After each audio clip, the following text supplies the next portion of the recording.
Hey, what's up? It's Alex from Plus 3 TCG. We are going to be looking at some replays of my Super Heavy Crystron deck. It's more of a Super Heavy deck and it has like a very small Crystron engine as you saw in the deck profile. Or I'll just link that deck profile in the description. Anyways, as you can see, this is an updated list. It has DAIHACHI, which we don't even have in TCG yet. It also has Musashi, which we don't have in TCG yet. But when we get those, oh my goodness, this deck is going to be way much more fun. I chose to go first. You can argue that this deck is an OTK deck. However, the fact that DAIHACHI is now a card, I feel like DAIHACHI allows you to go first in a format where really going second, especially with this deck, is almost impossible. Because if there is a lot of back row, it's really hard to play through if you don't have the proper hand. And with this deck, you need kind of a 4 or 5 card perfect hand for this deck to really explode. And almost not guarantee you a win, but give you a likely win. Like with this here, we have 4 back row. Even though I had the setup, it was still kind of scary to go in, so I had to play really conservatively, and I wanted to play around as many back row as possible, or Psalms I should say. And I want to just bait as much stuff out before making any drastic moves. So here we're doing the standard Soul Peacemaker for Super Heavies, where Soul Peacemaker is making you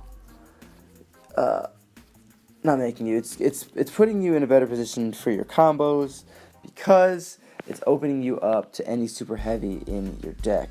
So depending on your hand, if you have that card, it's going to open up a lot of potential. Usually you're going into, right here, you're going into, scales, and then special summoning something from the grave. Still just trying to push through all that back row. Not making any aggressive plays. I'm just trying to get him to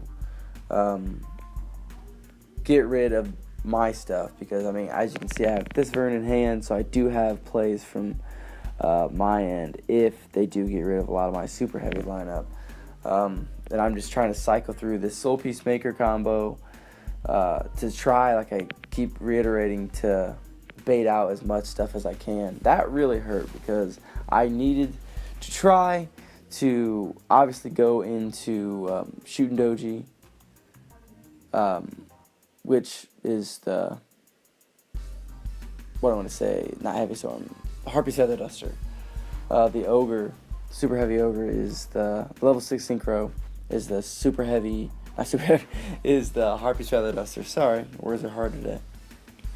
Anyways, I tried to obviously trying to continue to bait out the stuff, because a lot of back row is hard for this deck to deal with. If you can successfully get off an Ogre, no big deal. I just clear the back row.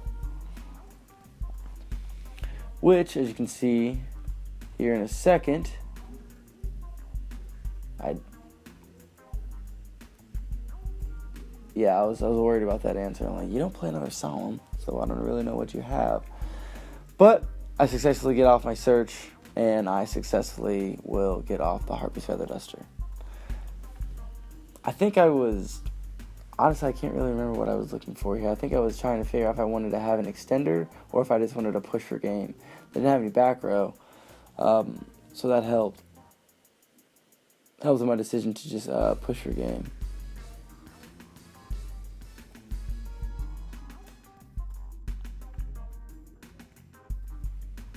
Yeah, there we have it. Yeah, so I guess a pseudo Blue Eyes deck. This deck, I think, was Exodia. I choose to go first in most games I'm playing with this deck, just because, like I said, it's hard to push through a lot of back row when you don't have immediate cards like Twin Twister to be able to push through. You have to rely on monster effects. So I'm usually trying to go first and add things to my hand that will set me up for another turn. So this is fairly slow Yu-Gi-Oh, but if you can have the right setup, this deck can pack quite an intense punch. I guess it reminds me of Deskbots in a way, but I just like the fact that I can play 40 monsters. So yeah, as you can see, I'm just trying to protect and have as many plays as possible. But in this case, I did not go. I did not go first. They chose to go first, and I could have had game and pushed through. However, I made a misplay, and I did not go for the give me 500 defense. I can't remember what the name is. It's Gauntlet? I think it might be Gauntlet. To help me push through for game. But luckily I didn't because they had a Battle Fader.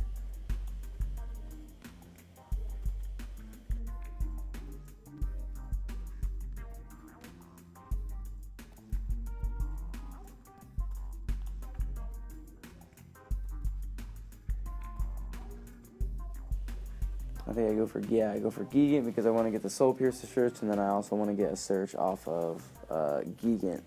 So, searching as much as possible in this deck. It's interesting that Soul Piercer is as good of a card as it is because, like I said, I can, in my deck profile, I can loop that card 2 to 3 times a turn depending on if I open up a couple or depending on what cards I open. It's very nice, and it facilitates a lot of cool combos, as you'll, I guess, continue to see.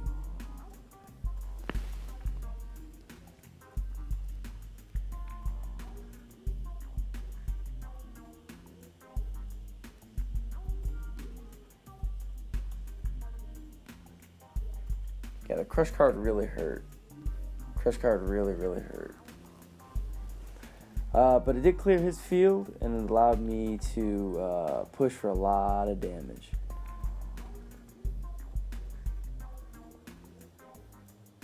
Yeah. Same old fun, super heavy shenanigans. Going for the big boy here because we want to get out Big Susan. Big Susan, give me that Crush card for absolutely no reason. Punch for 38. It is a really fun feeling to be able to hit your opponent for 3,800 damage while you're in defense. So Mirror Force, all that stuff.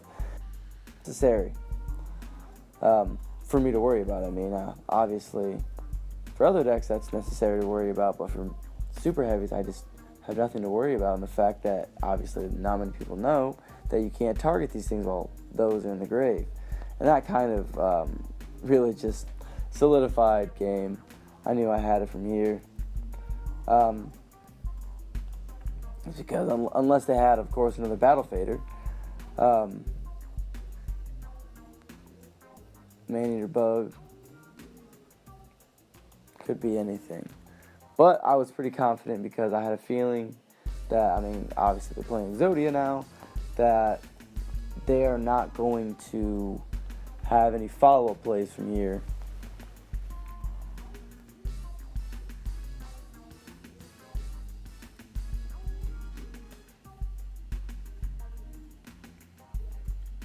Yeah, and from here, as we see, just straight to game. Into the final match I'm going to preview. This is one of my favorite ones. Save the best for last. I'll save the matchup, but it is a good one. It is a very good one. Opening this standard combo of, if you can open up Soul Peacemaker or Soul Piercer plus DAIHACHI, that opens you up a lot of advantage for next turn.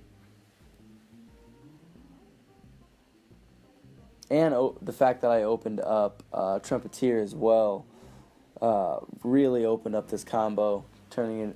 So yeah, the 3-card combo is almost any variation of that, but you have to also have DAIHACHI. Like I said, see how I can loop that Soul Peacemaker, or not Soul Piercer multiple times. Now once I saw that Desires right off the gate, I wanted to steal it, but for some reason, I guess I just didn't, I don't know. But, so I figured they weren't in a very good position, but once I saw that there was Paleos, I'm like, fuck, I don't really, I've never actually saw this matchup that much because most of the time I'm playing unrated and casual duels, and not many people are playing paleo in that. So it was interesting to see this paleo player. However, they didn't open up into, I guess, all the traps that they needed, but they also didn't really think this through the best, I guess.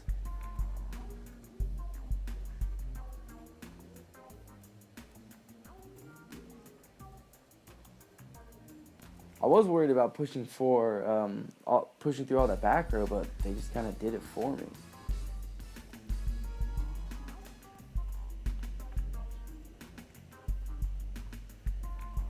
Yeah, I think I was just reading the effects.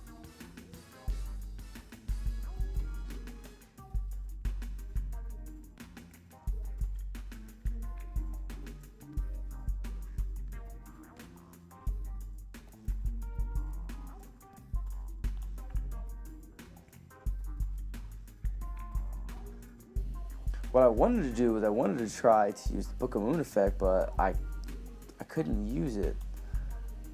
And with that, I was pretty confused. I wasn't sure as to why I couldn't target any of their